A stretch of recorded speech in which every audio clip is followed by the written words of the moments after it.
comunidade, tudo bem com vocês? Eu sou Carol Fialho e este é o Apegados Podcast. Um lugar de informação, acolhimento, não julgamento, um lugar seguro para a sua família. Se este é o seu primeiro episódio, sejam muito bem-vindos. Se você já faz parte da família, é bom demais ter você aqui com a gente de novo. Se você não só faz parte da família, mas também colabora com a criação dos futuros episódios do Apegados através do apoia.se/apegados, porque acredita no projeto, porque usa o Apegados de maneira profissional, o meu imenso obrigada, imensa gratidão. Vocês fazem muito a diferença para esse projeto, me ajudam a seguir com esse projeto que é completamente independente. E uma das coisas que eu mais amo do Apegados é que, ao longo dessa jornada, eu comecei a conhecer profissionais incríveis, tive a oportunidade de conversar online com muitos deles e agora, finalmente, também vou conseguir conversar com uma convidada que se tornou uma amiga, que se tornou parceira de projetos e que agora está aqui na minha frente, Raquel Petroni. Ela é terapeuta ocupacional e para quem escuta o Apegados há um tempinho sabe que eu sou obcecada com terapeutas ocupacionais. Levanto a bandeira mesmo, eu amo, eu acho que o trabalho do psicólogo tem que estar muito próximo com o trabalho da terapia ocupacional. Quanto mais interdisciplinar uma equipe for, na minha concepção, melhor. Então, nós vamos estar aqui conversando sobre algo que, se você é pai ou mãe, você usa as redes sociais, com certeza você já se deparou com um vídeo mostrando sinais, sintomas de alerta, né? Para autismo, para TDAH, porque o diagnóstico rola solto. E aí eu já recebi muitos pais na consultoria parental desesperados. O meu filho tem isso. E às vezes é só uma estereotipia, às vezes é só uma falta de oportunidade. Mas esse movimento, ao mesmo tempo que é importante, porque traz informação, porque traz mais conhecimento para os pais, também deixa muita gente assustado e com sentimentos à flor da pele, porque acreditam que tem alguma coisa de errado com o seu filho. Hoje, nós vamos falar especificamente de que muitas vezes não tem nada de errado com o seu filho, né? Que são por falta de oportunidades, por falta de habilidades, algumas privações que a gente às vezes nem se dá conta que podem estar influenciando, muitas coisas que podem influenciar o comportamento e o desenvolvimento que não necessariamente esteja vinculado a um diagnóstico. E aí, para ter essa conversa maravilhosa, Raquelzinha, seja bem-vinda mais uma vez. Que bom, obrigada, Carol. Oi, comunidade Apegados, que bom estar aqui de volta, né? E agora tete a tete, presencialmente, que tem outro gostinho, né? Tem mesmo. E realmente um tema que eu amo falar, né? Falar da infância, toda a infância cabe aqui. E falar dessa forma também que você traz, Carol, de levar acolhimento, não julgamento, mas, ao mesmo tempo, informação de credibilidade, embasada, segura, né, para as famílias. Isso é importantíssimo hoje em dia, porque é muita informação que a gente tem na internet, como você falou. É ótimo, mas, às vezes, né, isso cai de uma forma dimensionada, errada para algumas famílias, né? Sim. Sim, e eu queria começar a nossa conversa, né, porque hoje muito se fala em diagnóstico, de fato. Todo canto você escuta um diagnóstico, e mesa de restaurante, quando você vai jantar com os pais, descobri que meu filho é autista, descobri que tem TOD, descobri isso, descobri aquilo, TDAH, muito TDAH, e Sim. que às vezes, um atraso de desenvolvimento não está necessariamente, como eu disse, relacionado a um diagnóstico, mas pode ser relacionado à falta de oportunidades, a privações, a questões até mesmo psicológicas, né, psicossociais dentro de casa, trauma, enfim. Mas dentro da sua experiência, quando você recebe casos assim, quais são, por exemplo, os casos de privações que estão causando maior atraso no desenvolvimento, que podem estar causando, né, e que são muito comuns que você vê na clínica? Olha, isso não é um diagnóstico específico. Isso é falta mesmo de oportunidades, privações. Bom, a gente fala que quando uma família nos procura, ela parte de um princípio que algo não vai bem. Sim. Algo não vai bem, alguma queixa, algo está sendo ali, né, colocado, investigado. Mas nem tudo se configura um diagnóstico. Nem sempre a gente vai ter um diagnóstico posto, um transtorno do desenvolvimento. E hoje a gente tem um olhar muito mais ampliado das próprias famílias, por conta das informações, né? A gente tem um olhar mais ampliado da própria pediatria. Os pediatras, que são os profissionais que têm mais contato e sistematicamente, rotineiramente com a criança, eles têm um olhar muito mais ampliado sobre o desenvolvimento e o comportamento, né? Pouco tempo atrás, década de 80, se tinha campanha de contra a mortalidade infantil. Então, a medicina tentava salvar vidas. A gente viveu aquelas campanhas de mortalidade infantil e isso foi ultrapassado, a medicina evoluiu e hoje se vem um olhar sobre a qualidade dessa vida, que muito precocemente é salva, né? Prematuridades extremas sobrevivem, diversas adversidades e a gente tem que dar qualidade para isso. Bom, então, quando algo não vai bem e essa família nos procura, nós vamos fazer todo um panorama de como está o funcionamento, a rotina dessa criança. Porque eu sempre falo, criança é contexto. Sim. Criança é contexto. Criança não é ela isolada. Ela é o ambiente, elas são os cuidadores que estão ao redor dela, então tudo isso influencia. E foi engraçado que a gente marcado aqui, ontem eu recebi uma família exatamente como você descreveu.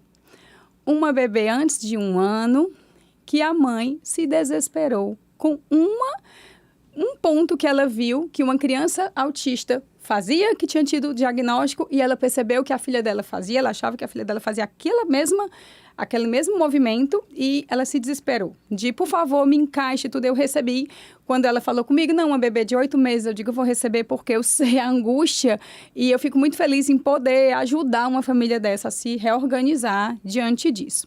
De fato, era algo isolado. Então a gente tem que ter muito cuidado com o que vê na internet. Por quê? Porque os sinais de autismo, de TDAH, de qualquer transtorno, eles são um conjunto que acontecem dentro de um contexto, que eles geram impactos, eles não são recortes isolados no dia. Mas para fazer o meu papel de profissional da infância, eu fiz uma avaliação completa nessa bebê. E percebi outras questões que ela nem me trouxe, mas que eram ligadas à privação e falta de oportunidade, né? Então, era uma bebezinha de 8 meses que ainda não rolava tão bem. Ela era posta sentada, mas ela não saía do deitado para o sentado. Sim. Ela não arrastava, ela não ficava de 4.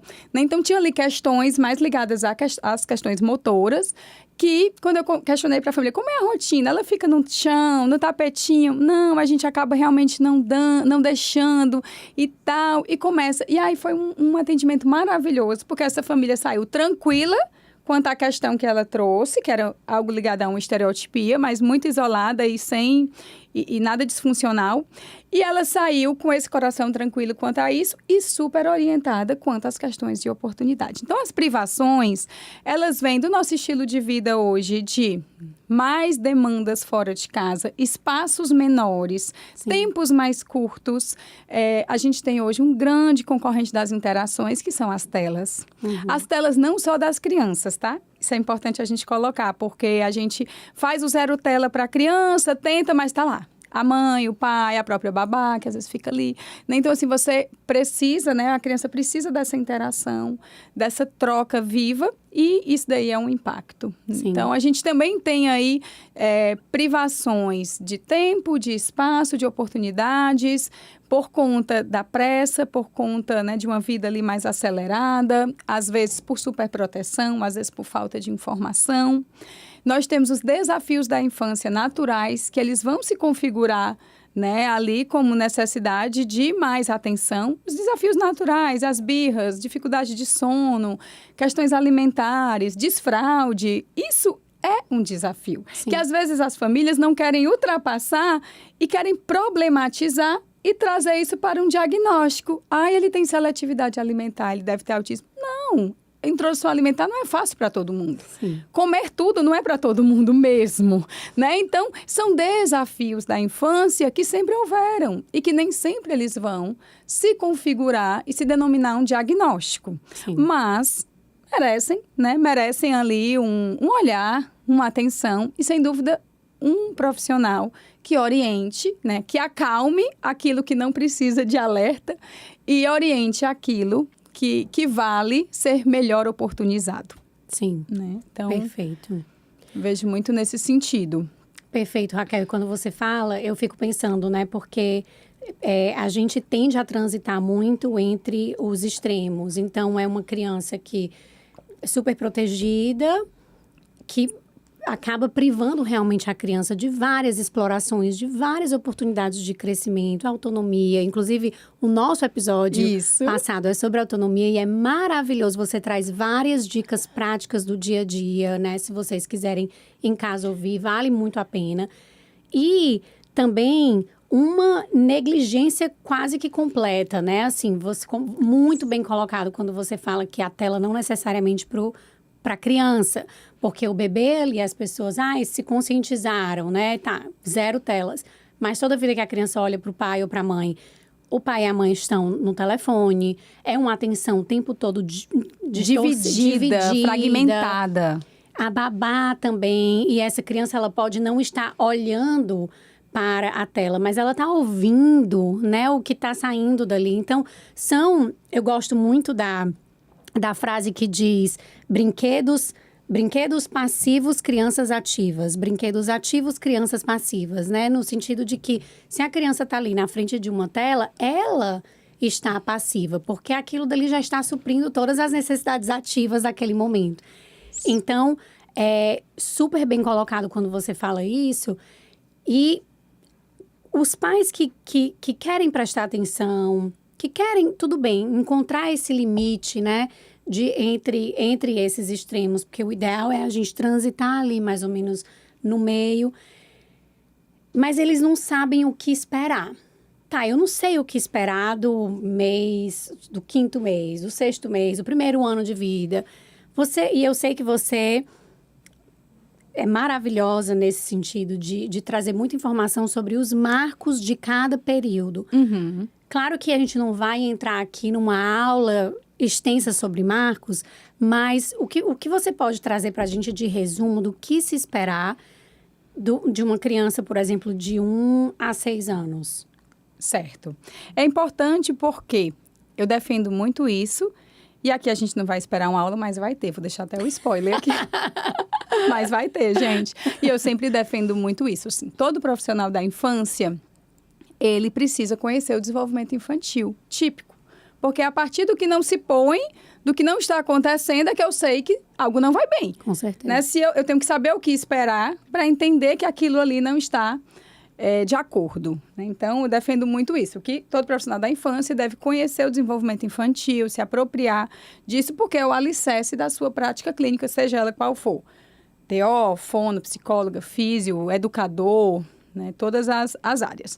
Bom, então, a gente tem aí uma sequência de marcos do desenvolvimento, que são padrões maturacionais esperados, que eles acontecem de forma universal, ou seja, uma criança no Brasil, uma criança na China, uma criança no Canadá, elas vão andar em volta dos 12 meses. Isso é padrão, é universal. Isso é impermeável quanto ao local, à cultura. Isso é maturacional neurologicamente. Mas existem as influências ambientais. Mas os marcos, eles vêm para nortear isso, eles compõem uma certa elasticidade, isso é importante a gente dizer. O marco não é uma virada de chave, com 9 meses tem que engatinhar, ou 8 meses, porque isso também fica, né, mudando um pouquinho de literatura. Mas é em torno de, né? Você tem ali uma elasticidade, vai ter aquela criança que vai fazer um pouco mais precoce e aquela outra criança que vai, né, fazer um pouco mais no limite. Mas o que é importante a gente considerar quanto aos marcos? 2 fatores importantíssimos. Os marcos, eles são ganhos encadeados. Uma conquista teve algo anterior que alicerçou ela. Sim. Né? Então, eu posso considerar que uma criança com 12 meses não esteja andando. Mas eu olho para cá, para trás, mas ela já sentou, ela engatinhou, ela está se ajoelhando, se pondo de pé. Então, ela está fazendo essa escadinha para o andar. Sim. Agora, com 12 meses, não está andando e não sentou ou não fez, e tem as transferências posturais muito limitadas, Aí já tem outro contexto, já tem outra figura, né? Então, é importante a gente não pegar o marco isolado. Isso é um ponto, né? Então, o segundo ponto é pensar na qualidade desse marco. Porque o marco por si só, ele não é um check. Ele precisa ser integrado ao uso funcional da criança no dia a dia. Então, essa bebê de ontem, ela ficava sentada super bem, mas ela era posta sentada e tirada. Se deixasse ela ia ficar sentada o dia todo, porque ela não sabia de deitada chegar no sentado e de sentado se deitar ou ir para de 4, fazer as mudanças posturais que aí sim a gente espera nesses 8 meses que ela estava. Então, ela senta, check. Opa, não, mas como é que ela chega nesse sentado? Como é que ela sai desse sentado? Então, pensar no encadeamento desses marcos, né? O que é que vem de pré-requisito e pensar na qualidade desse marco. E aí, de uma forma geral, de 1 a 6 anos, fazer aqui um panorama rápido. Primeiro ano é um ano que a gente chama que tem um boom motor. A gente vem de um bebê desse tamanho, frágil, indefeso, para terminar o primeiro ano andando. Isso é incrível. Incrível. Eu fico assim, sempre abismada, sabe? É incrível. Então, é um boom motor muito grande, sensório motor, porque as sensações e os movimentos, que também são repletos de sensações, alimentam toda essa base que o bebê vai formar de um repertório de movimentos. Repertório esse que, ao longo dessa primeira infância, ele vai refinar, elaborar e torná-lo funcional, usar dentro do contexto. Então, no primeiro ano, a gente tem muitos marcos motores. Então, segurou a cabecinha, rola, se arrasta, se senta, fica de 4, engatinha, ajoelha, se põe de pé, anda apoiando e anda solto. Então, é mais ou menos isso daí. Lá no final, a gente começa a ter os marcos também de linguagem, né, de algumas intenções comunicativas. Importantíssimo também dentro desse primeiro ano. Em paralelo ao os marcos motores são muito do bebê. Claro, ele tem dessa oportunidade ambiental. Sim. Mas aí a gente vem também com um alicerce socioemocional importantíssimo, que isso vem muito do entorno. Então, esse bebê, ele não tem ainda competência de autorregulação, ele é um bebê que precisa da corregulação desse adulto, que é o cuidador, pai, mãe, babá, pessoas que são os cuidadores responsivos desse bebê. E então, ele vai desenvolvendo aí suas próprias estratégias de regulação, vai aprendendo sobre questões socioemocionais que a gente vai carregar para o resto da vida. Já no segundo ano, andou, claro que a gente vem aí com essas competências refinadas para correr, pular, escalar, balançar. Vamos dando mais repertório para esse primeiro ano do motor. E a gente vem um boom da comunicação. Porque entre 1 e 2 anos, a fala faz vum, né? Então, a criança termina os 2 anos com um vocabulário super extenso, com gestualmente expressiva, compreensiva, bem amplo. Entre os 2 e 3 anos, a gente já vem com uma pegada cognitiva bem importante. Claro que nós tivemos marcos cognitivos lá, né, no início. Desde sempre, quando, né, o bebê tenta brincar e encaixar uma coisa, quando ele acha um objeto escondido, quando ele entende sobre a ação e reação desse brincar. Mas aí, dentro, né, desses 2 a 3 anos, a gente vem com um brincar mais simbólico, ele já se utilizou de um brincar funcional, já está num brincar mais simbólico, já é capaz de resolver pequenos problemas, fazer um quebra-cabeça, um encaixe, um pequeno jogo que requer dele uma demanda cognitiva maior. Sim. Dos 4 para os 5 anos, nós já vemos aí a criança já está aí dentro do primeiro pico de função executiva, de amadurecimento de função executiva. Então, nós temos aí também um crescimento intelectual, executivo. Muitas crianças já estão recortando, reconhecendo números, escrevendo primeiras letrinhas, não palavras, mas letrinhas, o desenho da figura humana. Então, eu vou tendo aí um refinamento. E é onde também acontece, assim, eu percebo muito, né, nessa faixa, um boom da autonomia. Sim. Porque eu já peguei todas essas competências até aqui, né, que eu sei mexer, pular, cortar, e aí eu vou usando de forma funcional e eu consigo dar, né, funcionalidade para me alimentar, me vestir, tomar um banho, guardar minhas coisas, usar isso de forma independente. E é interessante, Aga, quando você fala isso, porque eu recebo muitas mensagens de pais falando, muito se fala do Terrible Twos, mas os 3 aqui foram muito mais desafiadores. Justamente porque é um período onde a criança, ela empurra ainda mais os limites, porque ela está desenvolvendo essa autonomia de uma maneira que agora ela quer fazer do jeito dela, é a roupinha que ela quer usar, o jeitinho que ela quer fazer. Então, os pais, eles ficam, meu Deus, falam do Terrible Twos, mas os 3, eu tô desesperada. Eu sempre achei, assim, os 3 a adolescência da infância. Eu acho, por conta disso, assim, porque eu tenho vez, eu tenho voz, eu sei fazer. E aí você vai confrontar mais. Essa questão do controle inibitório, da flexibilidade, está em amadurecimento, ainda dá tilt ali, né? Então, falha de vez em quando.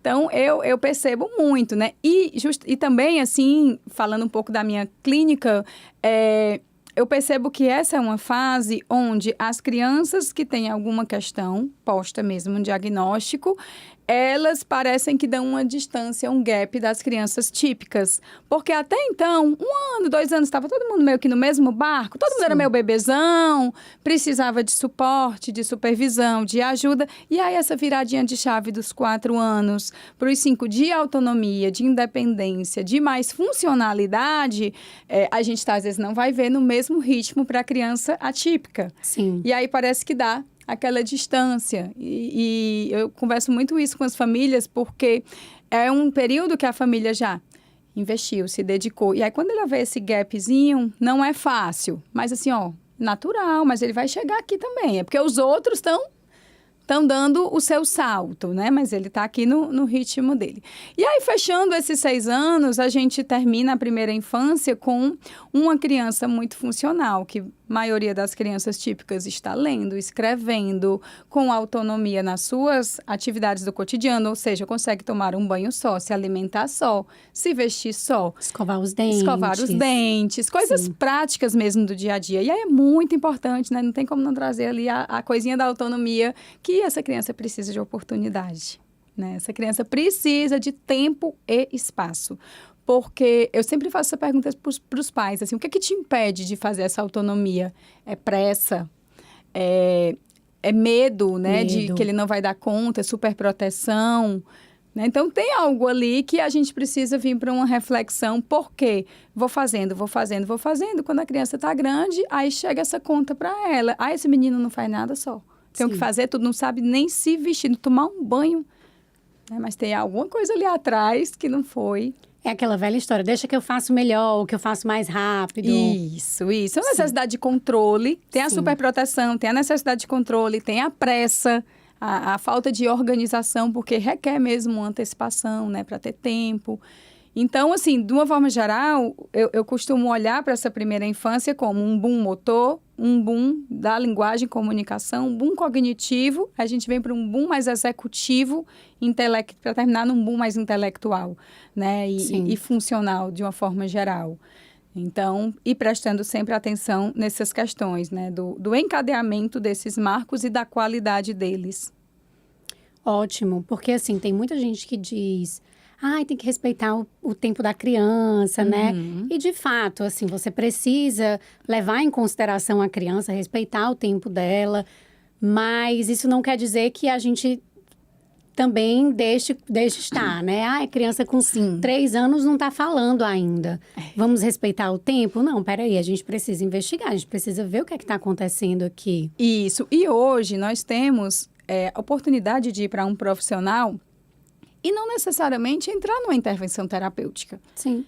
Você pode ir para um profissional, uma fono, um atraso de fala, vai numa consulta com uma fono, tem orientações, tem várias estratégias no cotidiano. Sempre falo, o cotidiano é o instrumento mais rico para estimular a criança. Então, vai ter ali várias coisas que vão confortar coração da família e vão, de fato, instrumentalizar essa família, capacitar, dar segurança. E eu parto muito do princípio que, como profissional da infância, eu gosto de capacitar as famílias. Sim. Não quero deter isso. a intervenção precoce para mim é com os pais em sala. Os pais participam do meu atendimento, porque ali é palestrinha, né? Eu tô aqui fazendo, olha que legal, olha, eu tô dando assim para que ela tenha interesse de fazer isso, olha esse tipo de brinquedo. E, às vezes, muitas vezes, faz parte um atendimento em casa para ver o ambiente da criança. Sim. Essa bebê de ontem, por exemplo, ela tinha 8 meses. E fui falar sobre a questão dos brinquedos, perguntar como eram os brinquedos dela. E o que eu suspeitei eram brinquedos muito primitivos. Chocalhinho, mordedor, coisinha que pisca, como você falou, brinquedo ativo que torna ela passiva. Sim. Porque piscou, cantou, fez a luz, o que é que eu preciso fazer? Nada. E aí a gente já foi conversar sobre, olha, vamos entrar agora nos brinquedos de ação e reação, ou seja, aquele brinquedo que a criança precisa ir lá, ela bater para gerar um movimento, ela mexer para gerar algum som. E foi bem legal. Então, assim, esse segmento, eu adoro essa parte. Até ontem, quando eu atendi essa bebê, depois eu estava conversando com a minha colega lá, e eu estava falando um pouquinho, e ela dizendo, tu adora, né? Eu digo, adoro. Para mim, assim, é o recreio. Adoro falar sobre isso, orientar, capacitar as famílias. Chega em casa, me manda vídeo, como é que ela tá. Eu acho uma delícia, porque uma intervenção, uma orientação muda um curso de uma criança e de uma família. Sim. É muito lindo. Com certeza. Eu gosto muito da filosofia montessoriana, né? Eu comecei a aplicar na minha casa desde muito cedo com a minha filha. E antes, confesso que a minha sala era entupida de brinquedo por toda parte, etc. E aí eu vi que não estava funcionando. Não estava funcionando para mim, para ela, para nossa casa. Eu por horas encontrava a minha filha super estimulada, com todas, assim, visual, auditiva. Aí eu disse, não, peraí. Lembrei da Maria Montessori, da época de faculdade. Eu disse... Baixou a Montessori. Baixou a Montessori em mim, o espírito da Montessori em mim. Peraí, deixa eu dar uma olhadinha, reler, né? Por sorte, isso aconteceu muito cedo. E eu estava atenta a isso. E comecei a fazer uma faxina geral na minha casa. Então, eu tirei... acredito que 90% dos brinquedos que eu tinha, todos eu tirei, doei. E comecei a ficar mais intencional. E eu lembro que uma vez, uma seguidora me perguntou, sei lá, uma coisa muito importante que você indicaria para uma mãe de primeira viagem, alguma coisa assim. E aí, uma das coisas que eu falei foi, as crianças não precisam de muito. No sentido de muito brinquedo, de muita informação, de muito... A criança tendo uma bola, um carrinho, uma boneca, tá perfeito. Porque na bola, ela vai ver causa e efeito. Uhum. Ela vai empurrar a bola, ela vai engatinhar para querer pegar a bola. O resto, tudo você pode usar com o material que você tem em casa. Isso. Panela, colher. A minha filha era apaixonada por cabo. Ela não podia ver um cabo. Então, assim, as crianças, elas vão apresentar, isso foi também uma coisa que a Maria disse há muitos anos atrás, elas vão apresentar, se elas têm oportunidade, interesse muito maior por coisas que são do mundo real. Sim, tem até aquele... Já saiu uns videozinhos desse, né? Que coloca para um bebê um brinquedo bem perfeitinho ali e um controle, ou um papel de presente embolado, uma Sim. caixa de sapato. Eles sempre vão. Exatamente. Que é o chamado o objeto não provável.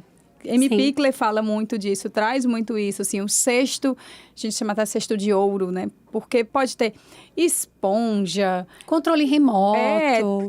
tampa. E eu falei isso até para essa família ontem. Eu perguntei que a gente foi falando sobre esses brinquedos de ação e reação, que ela tinha. Ela disse, eu tenho aquela girafinha. Aquela girafinha é clássica, né? Todo Sim. mundo tem. Mas eu disse, olha, você nem precisa comprar um brinquedo desse estilo. Se você pegar, eu sou a Maria Bacia, lá eu tenho muita bacia no consultório, baldinho, bacia. Pega uma bacia, pega objetos soltos, bota dentro, bota fora, emborca a bacia e o objeto vai ficar escondido para ela ir lá, Sim. né? Que a permanência do objeto é uma Sim. competência, é um marco cognitivo importante dessa fase. É peneira, é colher de pau. E usa também isso, né? Usa esses objetos realmente ali do cotidiano para enriquecer essa exploração, não depender desse brinquedo estruturado. Exatamente. E até assim, pensando em termos de alimento sensorial, quando você pega um encaixe, né, desses de marcas mesmo tradicionais, ele é ali de plástico, as peças têm a mesma textura, a mesma consistência, o mesmo peso. Peso, exatamente. A diferença de formato é muito sutil, porque para um bebê desse, ser um quadrado ou ser um retângulo, não processa isso ainda. Sim. Né? Então, mas aí se eu pego uma caixa que eu tenho, uma bola leve, uma pesada, um cubo de madeira, uma coisa maior, uma coisa menor, e eu vou estar dando uma variedade de informações sensoriais bem mais rica. Muito mais rica. Eu lembro que eu fazia muitas atividades com a minha filha na cozinha. Eu sempre fui muito fã de inventar brincadeiras com o que a gente tinha na cozinha. Então, por exemplo, massa, né? Macarrão, macarrão de rodinha. Fazia muita atividade com ela de transferência de um copinho para o outro. Você tem que pegar, assim, no scoopzinho pequenininho. Isso. Ela passava horas brincando. Horas, claro que é exagero, né, Mas gente? era um bom tempo, né, Mas Carol? era um bom tempo, né? Assim, você vê uma criança brincando com um brinquedo ativo, normalmente não dura muito. E também é outra coisa que as pessoas falam, só pode ter TDAH, porque não presta atenção. Gente, mas é uma atividade que não convida a atenção da criança. Quando ela está muito mais envolvida nesse processo, e aí eu lembro a minha filha admiradíssima com transferência, e transferência também de água, né? De água para um tubinho. Aí você pega essa água, bota um glitter. Exatamente. Eu fiz e estava mostrando lá no consultório, estava mostrando para uma mãe uma garrafa PET transparente. Foi aniversário da minha filha, tinha tido aquele big balão que tem uns brilhos dourados. Sim. Quando o balão murchou, aí a cabeça da TO, né? Eu vou pegar esses brilhos, joguei dentro da garrafa PET, botei água. A garrafa ficou a coisa mais linda. Você faz assim, a garrafa quando rola, ela rola brilhando. Brilhando. Aquela aguinha brilhando pro bebê ir atrás, assim, super simples. Inclusive, Raquel, isso daí, essa mesma garrafinha que você usa com o bebê, você pode usar com a criança. Quando eu fiz com a minha filha, ela tinha de 3 para 4 anos. A garrafinha da calma. A garrafinha da calma. É. E aí, a minha filha até hoje tem a garrafinha da calma. E todos os amigos que vão lá, que olham, o que é isso? Elas, é a garrafinha da calma. Deixa eu te explicar como é. Quando a gente tá com muita raiva, as nossas emoções ficam assim, ó. Aí ela mexe e aí as emoções todas atrapalhadas. O que é que você precisa fazer? Você precisa esperar até o glitter ir lá para baixo para trazer a calma de volta. E aí Muito os amigos legal. dela ficam, uau! Acham incrível. Muito e é legal. uma garrafa com água e E é glitter. legal porque para a criança traz algo de concreto, traz algo temporal, é o tempo de descer. Ela Exato. só em estar conectada em ver, ela parou ali, ela né, parou Exato. o que estava ali desregulando. Muito legal por essa ótica. E a Maria Montessori tem uma frase que ela diz assim, uma criança concentrada é uma criança feliz. E Então, não atrapalhe ela, né? Não, o lema do Apegados, um dos meus lemas, assim, das redes sociais é não interrompa a criança. Pela hóstia consagrada, não interrompa a criança, deixe. Isso. Né? Assim, e para isso, a gente precisa, óbvio, levar em consideração o dia a dia de uma família, mas assim, uma família que é muito atordoada, que pula de uma atividade para outra, e eu também falo muito isso, né? Vamos ter cuidado e não encher os horários das crianças com atividades uma atrás da outra. As crianças precisam de tempo. Para processar aquelas informações que são novas para ela, né? Com Como eu certeza. falei, o bebê, quando ele está nessa intensa exploração sensório-motora, ali é tudo em branco. Né? Tá tudo em branco. Então, ele vai arquivando essas memórias. Sim. Como é que faz para pegar uma coisa que caiu, uma bolinha que rolou e caiu debaixo da cadeira? A maioria dos adultos vai lá, pega e dá logo na mão.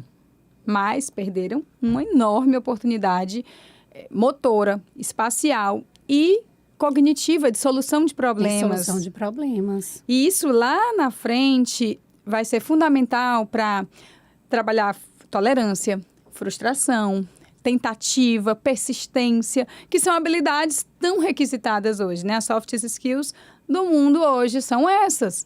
E a gente precisa... Eu soube ainda essa bebê ontem, uma bebê muito boazinha, de fato. Não era chorosa, muito organizada, socioemocionalmente. Fiquei muito feliz, porque eu sempre digo para as famílias, regulação emocional, competência socioemocional, é base. Sim, É base e a parte mais difícil da gente trabalhar, sim. da gente intervir. Porque eu vou conseguir intervir motoramente, oferecendo brinquedos, mas essa questão precisa né, está bem Até mesmo estabilizado. pela falta dessas habilidades nos adultos. Isso. Diga-se de passagem. Diga-se de passagem, né? Que não fizeram uma boa não tinham uma boa regulação para corregular, para emprestar para esse bebê inicialmente. E então, era uma bebê ótima, não, ela não chora, ela é ótima. E aí, na avaliação e um pouco de intervenção, eu fui trazendo um pouquinho de desafio para ela, distanciando um brinquedo para ela tentar arrastar, trazendo ali uma postura nova. E aí ela começou, ela começou a reclamar. Começou a se chatear, né? E aí teve um dado momento que ela estava quase rolando e eu fui e ela rolou. E o pai estava acompanhando, eu teria enrolado ela. Eu digo, eu sei. Agora, assim, vamos lidar com esse esforço, esse desconforto dela, ele é necessário. O bebê precisa desse pouco de desconforto, desse desafio. Porque isso, lá na frente, até assim, de uma forma mais radical, né? Dei até o exemplo assim, hoje é só uma reclamadinha porque quer um brinquedo perto. Com 3 anos, é uma birra se debatendo porque você não deu tal coisa a tempo, né? Para que não venha nessa mentalidade da urgência, né? De antecipar tudo. E aí, essa exploração ativa e livre, ela precisa acontecer para que o bebê também não só motoramente atinja esses marcos, mas para que ele, né, cognitivamente, emocionalmente, ele suporte esse esforço, essa demanda, esses pequenos problemas. Assim, é o trabalho dele, do jeito que a gente tem, né, nosso trabalho lá para fazer, o trabalho dele é pegar uma coisa que caiu longe, é conseguir encaixar um objeto dentro de um buraco. Esse é o trabalho dele. Uhum. Né? E precisa ser feito sem interrupções. Que nem a gente gosta de fazer o nosso. Exato. E quando eu falo sem interrupção, eu gosto muito de ser bem específica, porque as pessoas dizem, não, mas eu não interrompi. Mas passou a atividade inteira falando, isso, filho! Sem interrupção é sem interrupção. É o adulto fazendo uma observação ativa do que está acontecendo. Isso. Não é você se metendo, não é você... A criança vai, inevitavelmente, olhar para você e sorrir. E precisa disso, dessa segurança. Feedback. Ela precisa de um local de segurança física, claro, né? Você está preparando um local onde não vai estar oferecendo grandes riscos maiores, e essa segurança emocional, que é essa validação, que a atenção compartilhada é uma competência socioemocional e cognitiva muito importante, onde ele está fazendo aqui uma coisa, olha e volta, como está esperando o quê de você? Basta um sorriso. Basta um sorriso, basta um olhar. Basta um olhar para validar. É isso mesmo, vai, eu confio em você consegue. Exatamente. Né? É muito lindo. Eu também sou muito encantada com a primeira infância em particular.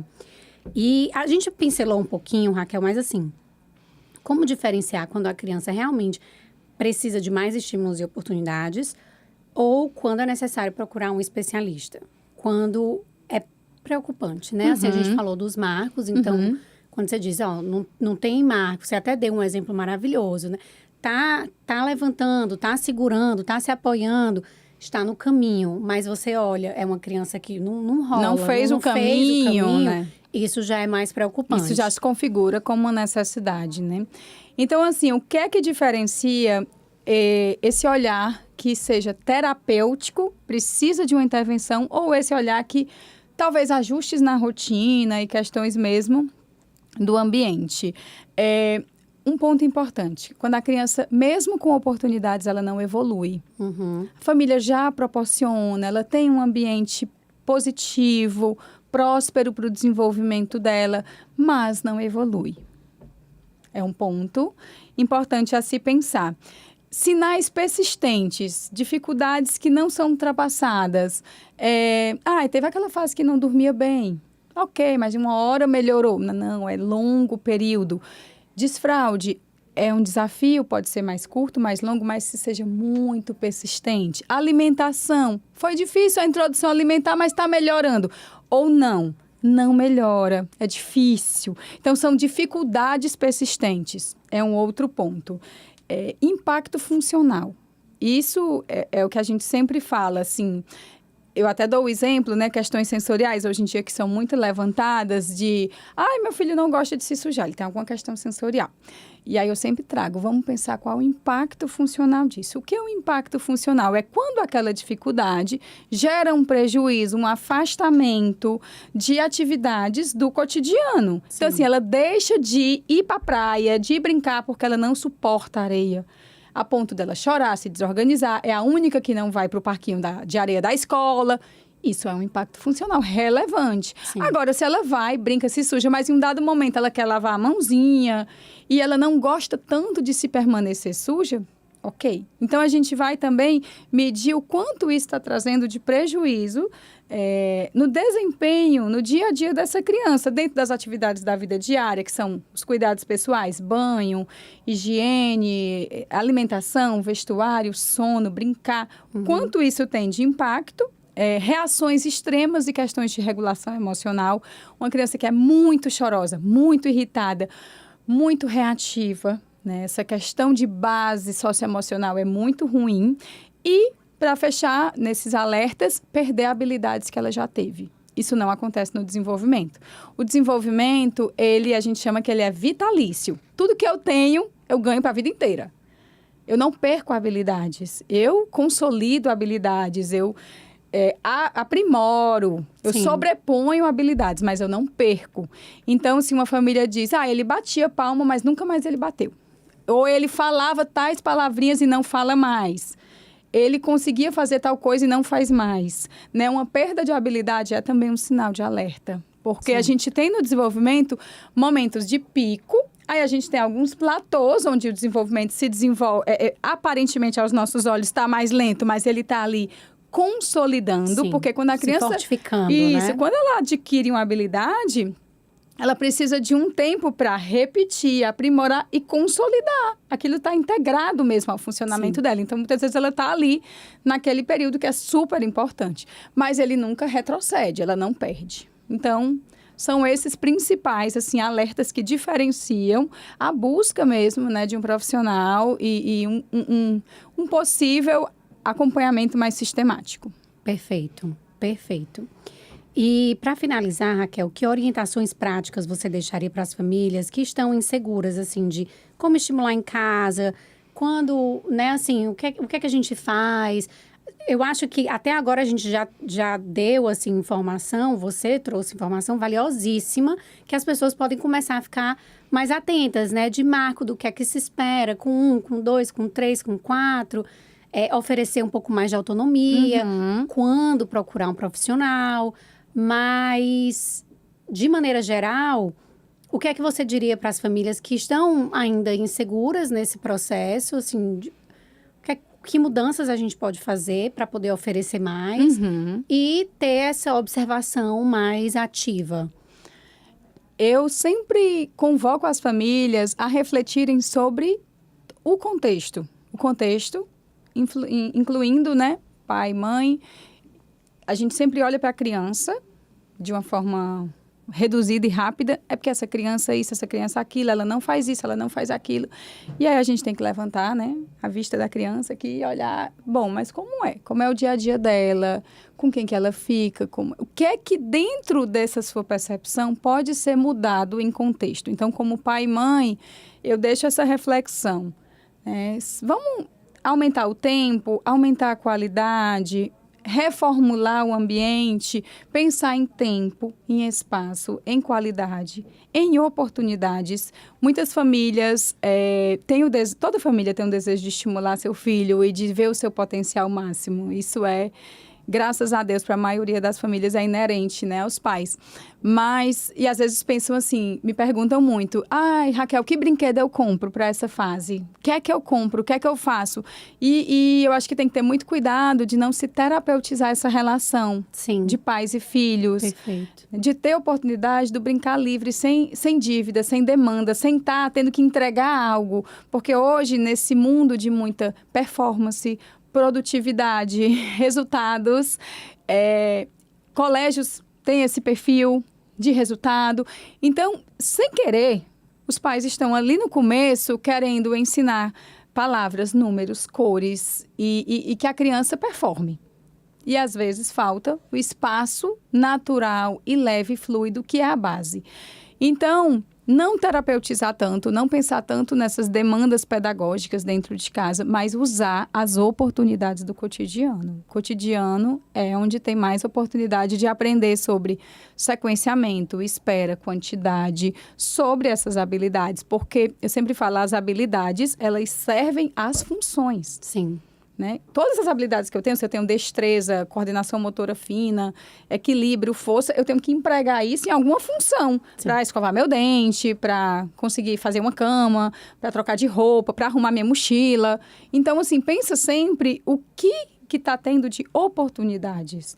E essa oportunidade, ela precisa de recuo dos pais, supervisão, mais um recuo, e aí vai precisar de tempo, de mais espaço, vai precisar de lidar com um fazer numa qualidade mais baixa. Exato, a frustração do adulto, vou né? arrumar a mala, vai ser meio ali, a criança vai botar na bolsa, vai botar meio embolado, Sim. vai fazer uma coisa e não vai ficar naquele padrão. Então, cabe essa reflexão para a família. Então, é olhar para o cotidiano com oportunidades, e a criança ama isso. A criança adora essa sensação de pertencimento, de utilidade. Acho que até a gente falou isso no podcast da autonomia. É uma sensação que a gente leva para a vida toda. Sim. A sensação de utilidade, de dar conta, de competência, né? De fazer o que precisa ser feito ali do que é seu. Isso é muito rico, isso é para a vida toda. Então, tem dúvida? Procura um profissional da infância. Conversa com o pediatra antes, leva para o pediatra, porque o pediatra, como eu falei, é aquele profissional que está mais ali na rotina, no dia a dia. E os pediatras estão cada vez com um olhar mais ampliado. Na escola também. A escola também ampliou mais o olhar sobre essas questões. Então, assim, converse com pessoas de segurança sobre as questões, reflita sobre o que o ambiente, as pessoas que estão nele podem oferecer de ajustes, estratégias e melhorias. Sim. Dê para a criança oportunidade de pares, de outras crianças, né? Criança precisa... O melhor brinquedo para uma criança é outra criança. É fundamental. Zero telas, evitar telas. Né? E assim, vai usar a tela, é uma idade maior, tem um desenho, muita atenção a qual tela, qual dispositivo, qual conteúdo, quanto tempo, né? Porque aí tudo bem, não vamos... Chega uma hora que não dá para ser o 100% radical hoje, ok, mas então vamos pelo menos pensar na qualidade, né, do que vem, de ter um adulto junto, enfim, dar realmente um olhar de mais qualidade para essas questões, porque o desenvolvimento infantil, ele não é sim ou não. Ele não é preto no branco, ele tem muitas nuances que é onde moram os detalhes e o enriquecimento, né? Fazer esse quando a gente fala desse termo, enriquecimento ambiental, as pessoas às vezes pensam assim, botar um monte de coisa, um monte de brinquedo para estimular. Não, é o enriquecimento das relações, o enriquecimento das oportunidades. Sim. Né? Então, vem muito nessa questão. Eu acho que são esses pontos importantes para as famílias. Perfeito, perfeito. Raquelzinha, que prazer ter você aqui de novo. Que prazer bom estar demais, contigo. O papo é rápido, né? Flui rápido. É muito gostoso, é verdade. Não, a gente saiu, aí começou esse papo. Não, peraí, congela. Não vamos mais falar nada aqui. Congela, que esse papo vai ser de apegados. É verdade, é verdade. E bom passa demais, rápido, né? Quando a gente está juntas, bom demais, bom demais. Gente, eu tenho certeza absoluta que esse episódio vai enriquecer a sua família, vai trazer informações valiosas, reflexões valiosas. Se você acredita que outras famílias podem se beneficiar com as informações divididas pela Raquel hoje aqui, vai lá, compartilha esse episódio, manda no grupo da escolinha, manda para as mães amigas. Olha como ela é linda. E ainda fala todas essas coisas que a gente precisa aprender, precisa saber. Maravilhosa, da primeira infância. Então, assim, se você está nesse caminho da primeira infância, esse episódio é super importante. E eu tenho certeza que vai ser engrandecedor para muitas famílias, Mãe, pai, babá, né? Bota a babá para ouvir o Apegados. Porque de repente entra ali uma coisinha, né? Ela começa a ficar mais atenta, começa a trazer um pouco mais observações valiosas para você do que ela viu durante o dia. Manda para a escolinha, para as professoras também poderem ter acesso. E aí, assim, a gente expande a nossa mensagem. Se você ainda não deu 5 estrelas para Apegados, vai lá, dá, porque isso também ajuda muito a expandir a nossa mensagem. O meu imenso obrigada a todos vocês que estão aqui mais uma vez comigo. Muito obrigada, Raquelzinha, mais uma vez. Obrigada, e Carol. nos vemos no próximo episódio. Um beijo. Tchau, Obrigada. gente.